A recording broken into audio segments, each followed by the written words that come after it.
नमस्कार मित्रमैत्रिणींनो, जर तुम्हाला आपल्या चॅनलवरच्या कथा आवडत असतील तर लाईक करत जात जा आणि चॅनलला सबस्क्राईब करून बाजूची घंटी दाबा आणि ऑलवर सेट करा. म्हणजे जेव्हा जेव्हा मी नवीन व्हिडिओ किंवा कोणतीही नवीन पोस्ट अपलोड करेन तेव्हा ती सगळ्यात आधी तुमच्यापर्यंत पोहोचेल. धन्यवाद. तर वळूया आपल्या कथेच्या पुढच्या भागाकडे. मयू, माझं नाव लिहिशील ना तू तुझ्या हातावर? आधीने तिचा हात जवळ घेत विचारलं. तसं मात्र युवीला सहन नाही झालं आणि तिने मान दुसरीकडे वळवली.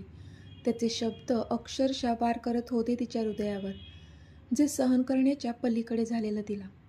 ऑफकोर्स तुझंच नाव लिहिणार ना? आफ्टर ऑल आपलं लग्न होणार आहे, मयुरी लाजत बोलली. Okay, I am very much desperate to see my name on your hand. तो तिचा हात अजून जवळ घेत हसून बोलला. तशी ती अजूनच लाजली आणि इथे युविकाच्या मात्र काळजाचं पाणी पाणी झालं. आता पुढे.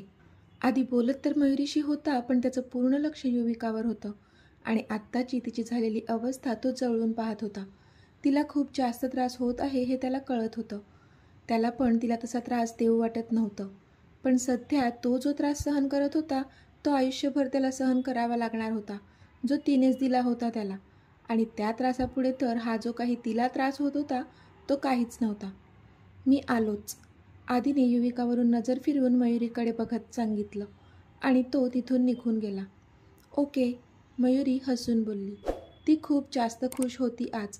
तिच्या आनंदाचा तर ठिकाणाच नव्हता.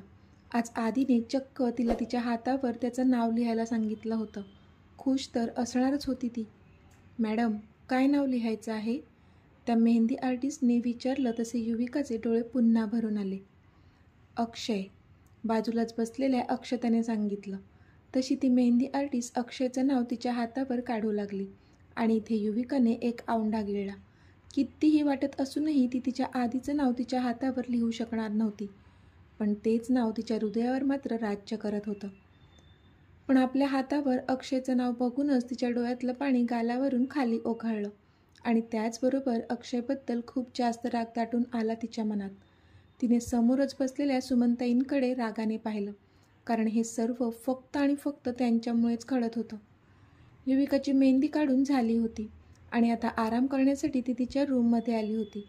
ती तशीच बेडवर बसली होती, पण राहून राहून तिचं लक्ष त्या मेहंदीमधल्या अक्षयच्या नावावर जात होतं आणि तिच्या अंगाची जणू लाही लाही होत होती. तिने ते नाव स्वतःच्या हाताने पुसून काढलं, पण नाही, त्या नावाने त्याचा रंग सोडला होता तिच्या हातावर. ते नाव पुसायला उशीरच झाला होता तिला. ते नाव अगदी लाल फडक झालं होतं आणि ते पाहून तिचा राग अजूनच वाढला. नाही, मी नाही पाहू शकत तुझं नाव माझ्या हातावर अक्षय, ती रागात बोलली आणि तिने बाजूच्या टेबलवरचा चाकू उचलला आणि जिथे त्याचं नाव लिहिलं होतं बरोबर तिथेच तिने त्या चाकूने 2-3 काप केले. एक रक्ताची चिळकांडी उडाली. तसा तिने तिचा दुसरा हात त्या हातावर जोरात पकडला. तिला वेदना जाणवत होती, पण ही वेदना हृदयातल्या वेदनेपेक्षा खूपच कमी होती. ताई, हे काय झालं? मिहिका धावतच तिच्या जवळ आली आणि तिने तिचा हात धरला, कारण रक्ताची धार लागली होती तिच्या हाताला. मी त्याचं नाव पुसून काढलं, युविका शून्यात बघत बोलली. तशी मिहिकाने नाहीमध्ये मान हलवली.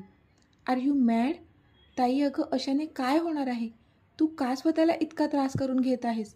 त्यापेक्षा आता तरी आधीची साथ दे, तो करेल सगळं नीट, मिहिका काकुळतीला येत बोलली. आधीवर माझा पूर्ण विश्वास आहे मिहू, पण मी हे नाही करू शकत.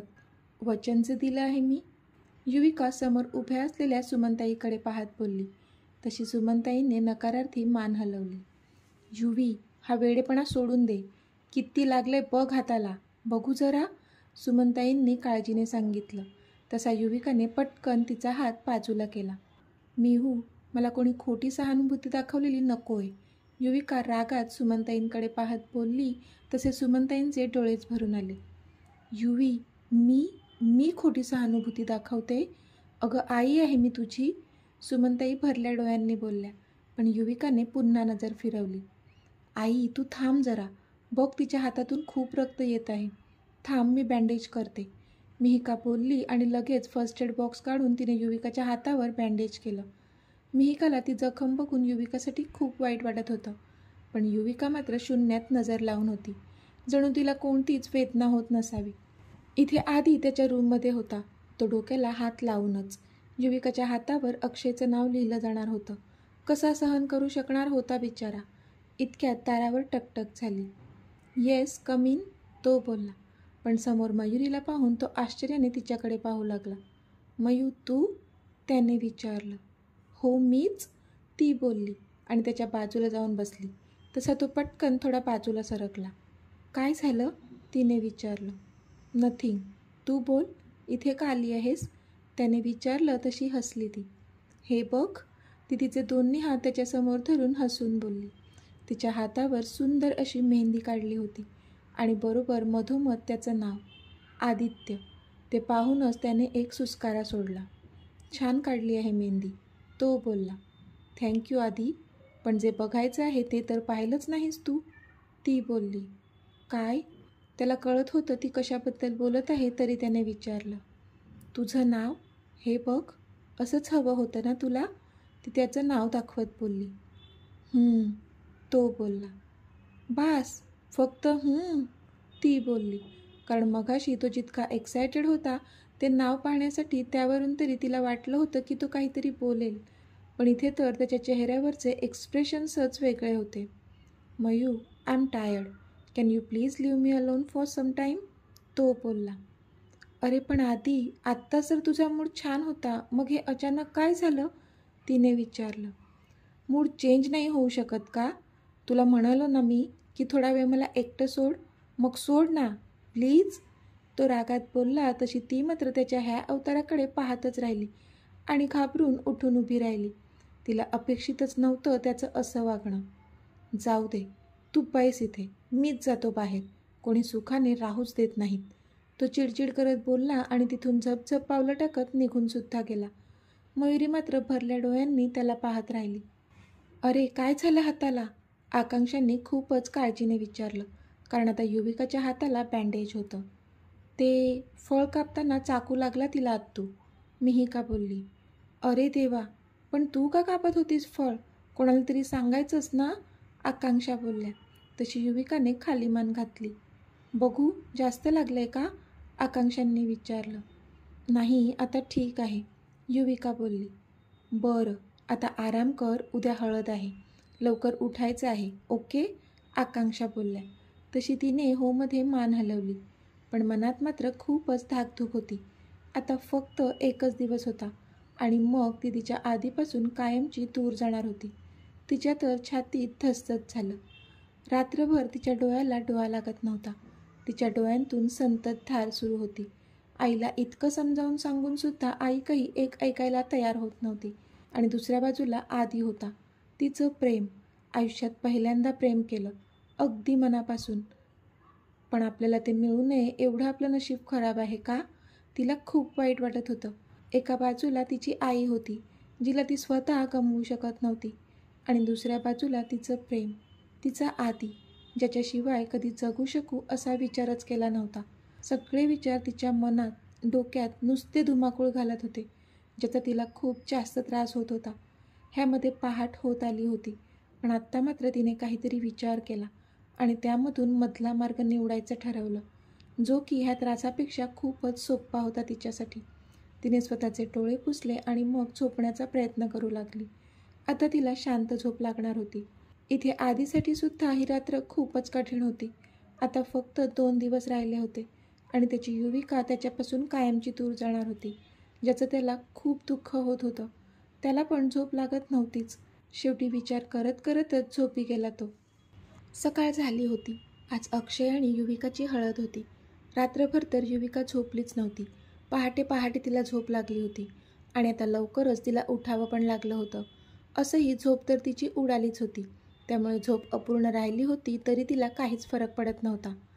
तिला एक पिवळ्या रंगाची साडी नेसून मिहिकाने रेडी केलं होतं.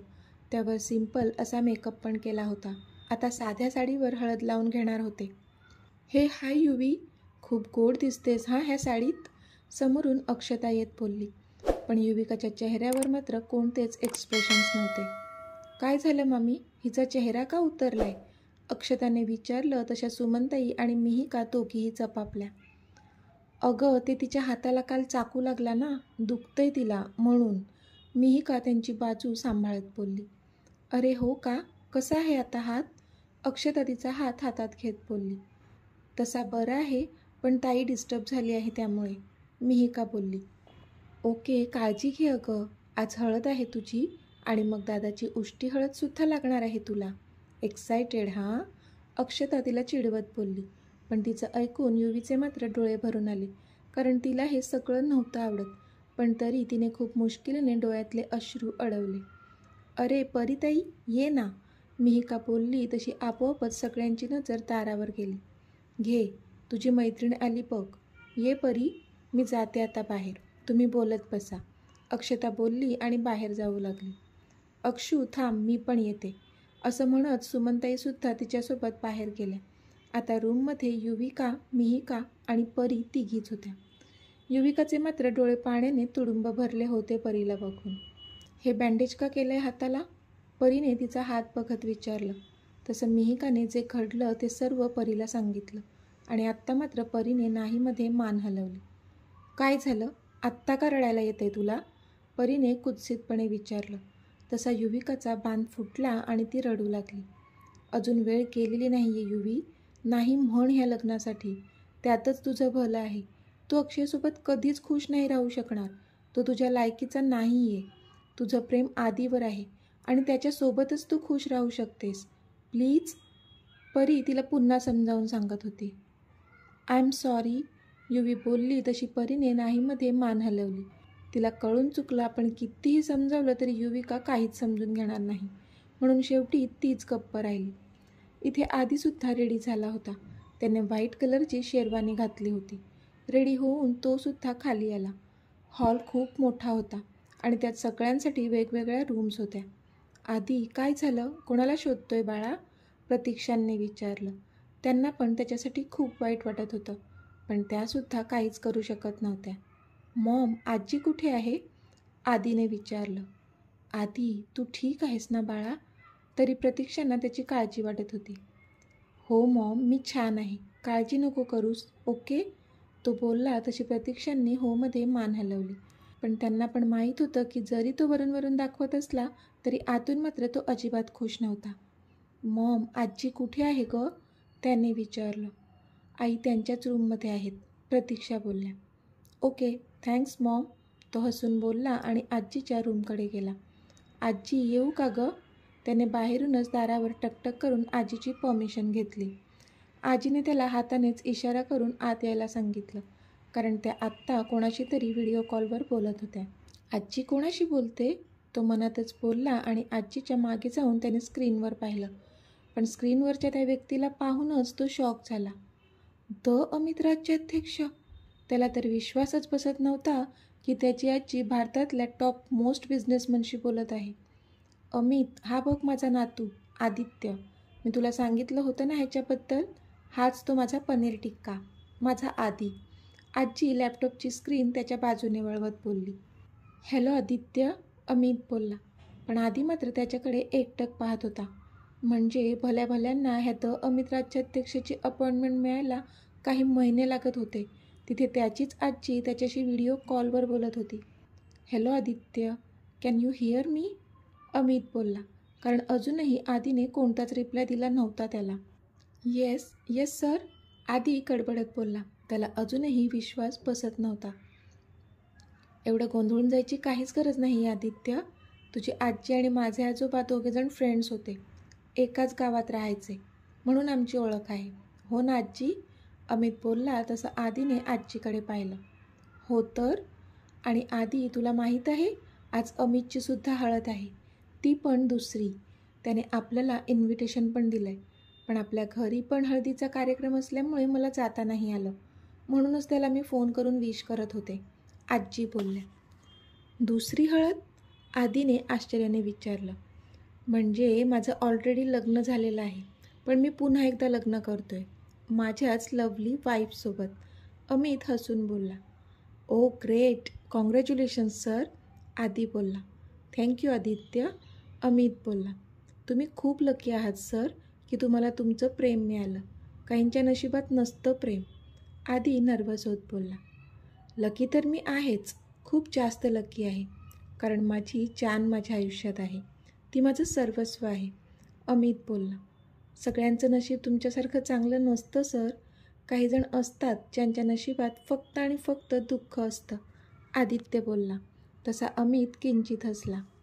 आदित्य, तुला एक सांगू, हे नशीब वगैरे ना आपल्या मांडण्या न मांडण्यावर आहे.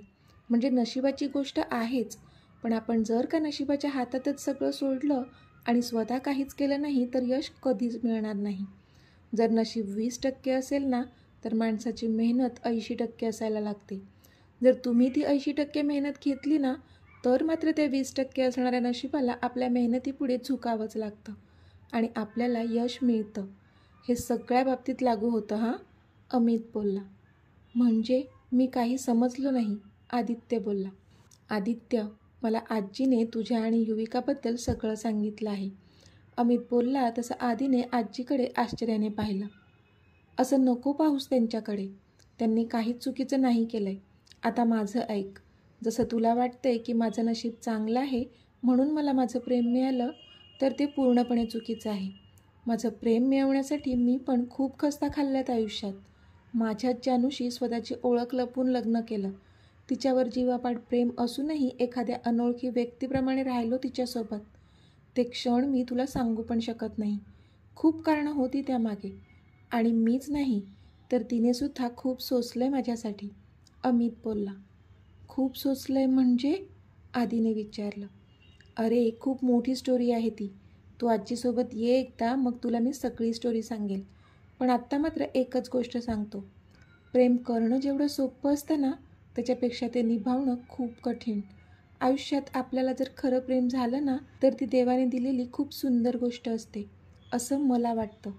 आणि जर ते आपल्या आयुष्यात असेल तर मात्र त्याला कधीच दूर जाऊ देऊ नको. आयुष्य एकदाच संधी देते. तिचं सोनं कर. तुझं प्रेम आहे ना युविकावर, तुमची बाजू पण सत्याची आहे. मग दुसरा कसलाच विचार करू नकोस. तिला स्वतःच्या आयुष्यातून दूर जाऊन देऊ नकोस. सगळं तुझ्या हातात आहे. जर ती काही करू शकत नसेल तर तू कर, पण तुझ्या युविकाला तुझ्या आयुष्यात परत आणायची जबाबदारी तुझी आहे. And I know you can do this, Amit बोलला. पण इथे आधीचे डोळे मात्र काठोकाठ भरले होते. Thank you sir, thank you so much. मी माझ्या युवीला कुठेच जाऊ देणार नाही. ती माझी आहे आणि माझीच राहील. मग काहीही होऊ दे. आता ती नवरी बनेल तर फक्त ह्या आदित्य इनामदारचीच बनेल. आदित्य स्वतःचे डोळे पुसत बोलला. That's like a good boy. All the best Aditya. आणि हो, तुला काहीही लागलं तरी तुझा हा मोठा भाऊ आहे तुझ्यासोबत. हे लक्षात ठेव, ओके, अमित बोलला. Yes sir, it means a lot. Thank you once again, Aadi बोलला. Bye, take care. बाय आजी, अमित बोलला. तसं इथे त्या दोघांनी पण त्याला बाय बोलून कॉल कट केला. आजू, आय लव्ह यू. आधीने आजीला जोरात मिठी मारली. तशा त्याला खुश पाहून आजी पण खुश झाल्या. तर मित्रमैत्रिणींनो, आजचा भाग तुम्हाला कसा वाटला ते मला कमेंटमध्ये सांगा. आणि जर आवडला असेल तर व्हिडिओला लाईक करा, शेअर करा आणि चॅनलला सबस्क्राईब करून बाजूची घंटी नक्की दाबा. चला तर भेटूया आपल्या पुढच्या भागात. तोपर्यंत धन्यवाद.